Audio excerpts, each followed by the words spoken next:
Assalamualaikum warahmatullahi wabarakatuh. Anak-anakku, siswa-siswi SMP Negeri 2 Prigen yang saya banggakan, pada kesempatan pertemuan pada hari ini, sebelum saya berlanjut, saya titip pesan agar selalu tetap jaga protokol kesehatan, selalu pakai masker, selalu cuci tangan dengan air mengalir dan dengan sabun, dan juga selalu jaga jarak. Tetap semangat ya, tetap semangat. Untuk lebih jelasnya, ikutilah penayangan slide yang sudah saya siapkan di layar HP atau laptop kalian masing-masing. Silakan diikuti, cermati, pahami. Suatu saat nanti ada LK atau lembar kerja sekaligus tugas untuk kalian yang harus dilaksanakan. Ikuti slide berikut, silakan.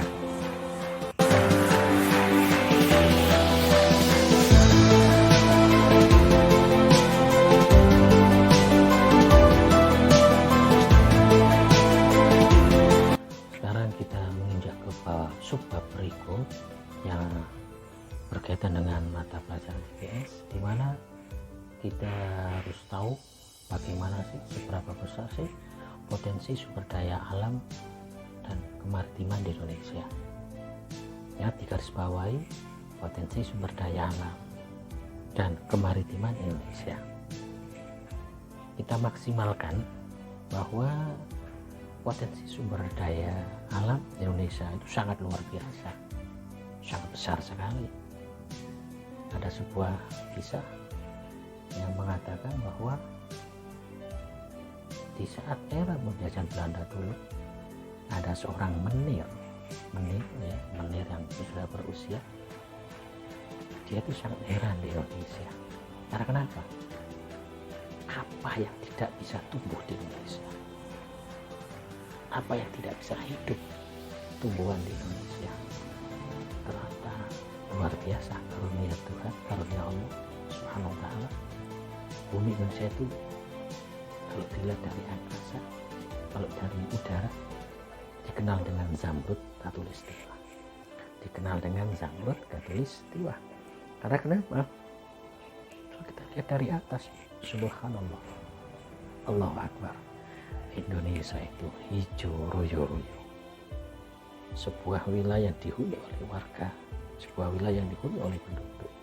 Kalau dilihat dari udara, luar biasa indah, sejuk, hijau, bagaikan sebuah permata yang dikenal dengan zamrud khatulistiwa.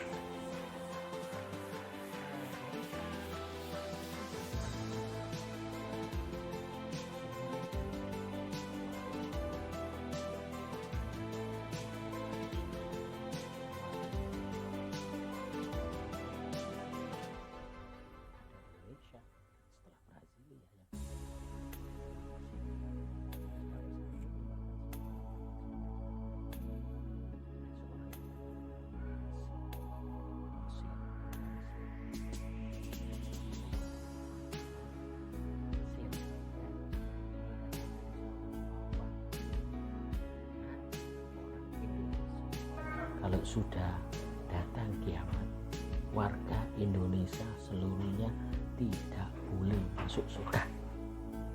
Tidak boleh masuk surga. Rakyat Indonesia tidak boleh masuk surga. Karena kenapa? Karena sudah dari surga. Masa masuk ke surga? Nah, itu yang tidak boleh. Sudah dari surga, tidak boleh masuk ke surga. Artinya kenapa?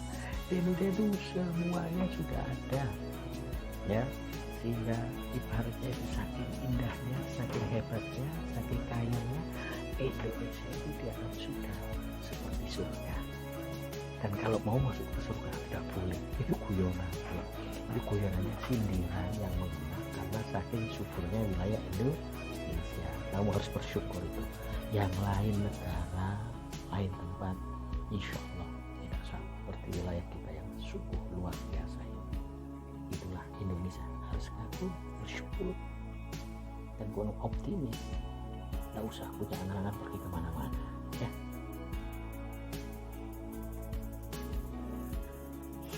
Kita berlanjut ya, potensi sumber daya alam dan kemaritiman Indonesia. Seperti kita ketahui bahwa potensi sumber daya alam Indonesia sangat begitu luar biasa.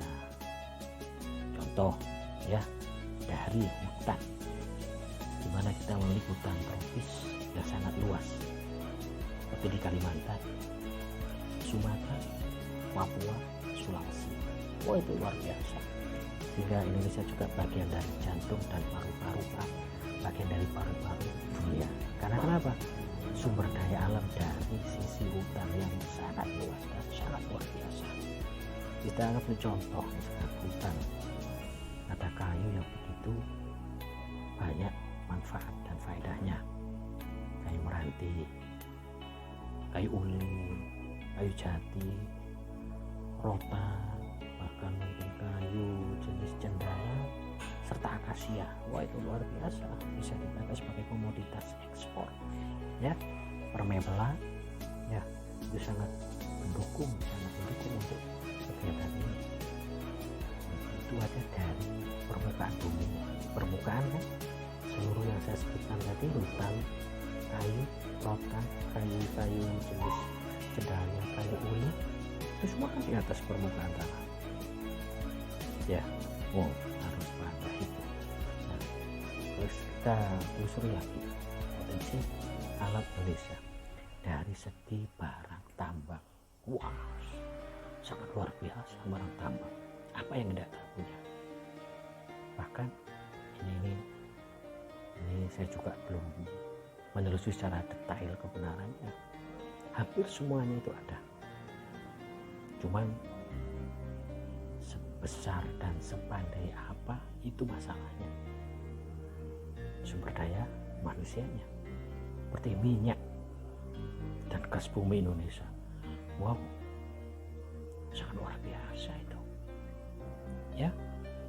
Pertamina yang ditunjuk oleh pemerintah secara resmi, BUMN yang mengelola dari jenis sumber daya dan sumber minyak dan gas bumi, itu sudah melaksanakan itu semua ya.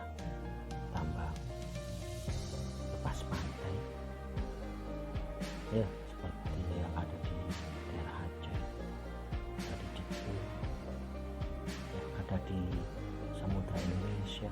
Itu luar biasa itu merupakan potensi tambang yang begitu banyak menyumbang ekspor Indonesia, sehingga menghasilkan devisa negara yang sangat luar biasa. Organisasi negara pengekspor minyak itu OPEC ya, bukan APEC, OPEC ya, Organization Petroleum Exporter Countries, nggak salah begitu ya. Itu OPEC yang banyak mayoritas adalah negara-negara di Timur Tengah, Arab Saudi ya, Uni Emirat Arab, bahkan di benua Amerika ada yang namanya Venezuela ya. Ya sih, ada Indonesia, Malaysia, Brunei masuk itu OPEC ya. Itu negara-negara penghasil dan pengekspor minyak bumi. Nah, kemudian dari batu bara, sangat luar biasa. Di Sumatera, Papua, dan bahkan juga di Kalimantan banyak sekali potensi batu bara, bauksit, biji besi, apalagi biji besi, bahkan emas pun. Indonesia itu sangat luar biasa anak-anakku. Seperti kita tahu ya, sudah kita kenal semuanya bahwa kita punya tambang biji besi bahkan emas, kategori terbesar kedua dunia setelah di Afrika Selatan. Insya Allah di Cape Town setelah Afrika Selatan kita punya yang namanya tambang biji besi dan emas serta tembaga terbesar dunia kedua setelah Afrika Selatan. Apa itu? Freeport. Kamu sudah tahu kan? Freeport itu sangat luar biasa dan besar sekali hasilnya, yang terletak di wilayah Papua yang sekarang berkonflik. Ya, memang masih ada konflik di sana, tapi sebagai bangsa Indonesia kita harus bangga.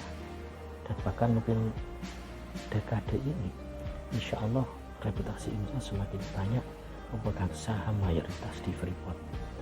Walaupun dulunya kurang bagus lah, nggak apa-apa, itu sudah masa lalu. Sekarang eranya sudah mulai bagus, sudah mayoritas Freeport itu adalah saham milik Indonesia. Memang milik Indonesia seharusnya ya. Terus juga dari tambang yang ada di dalam bumi, luar biasa itu ya. Yang lainnya banyak, apalagi yang sekarang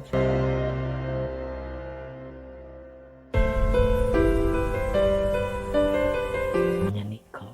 Wah, itu menjadi sebuah gambaran produk dunia yang insya Allah bisa meminimalisir penggunaan energi minyak dan gas bumi ya, sebagai pengganti. Itu nikel yang sekarang sedang gencar yang ada di Sulawesi ya. Itu pemerintah Indonesia yang sekarang sedang saat gencar-gencaran dikelola oleh pemerintah untuk menghasilkan sebuah semisal baterai lithium yang sudah ada sekarang. Itu eranya akan mayoritas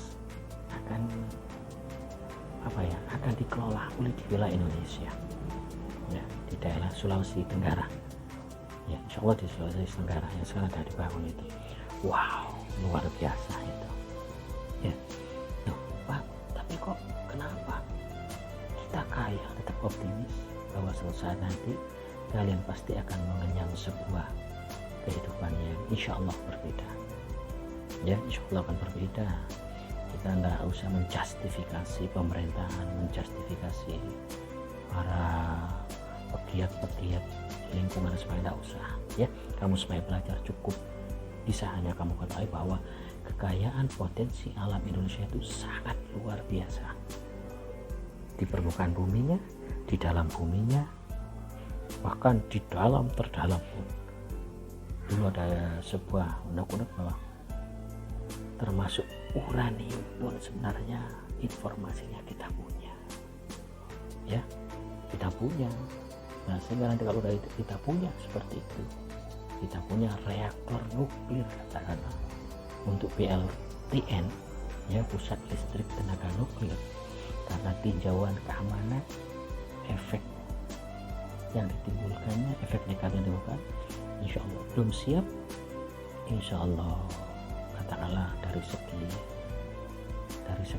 SDM ya, kemudian dari pendanaan yang mungkin harus dibicarakan lebih lanjut, sehingga sampai saat ini Indonesia belum memiliki yang namanya pusat listrik tenaga nuklir. Jika nanti udah punya, masya Allah luar biasa, manfaatnya besar, tapi ingat risiko bahayanya juga besar. Tapi semua itu bisa diminimalisir jika memang ada tenaga ahlinya yang luar biasa, pengelolaannya yang luar biasa ya, dikemas dengan baik, insya Allah manfaatnya akan lebih besar ya. Banyak negara lain sudah manfaat seperti itu. Silahkan tetap semangat. Saya akhiri, assalamualaikum warahmatullahi wabarakatuh.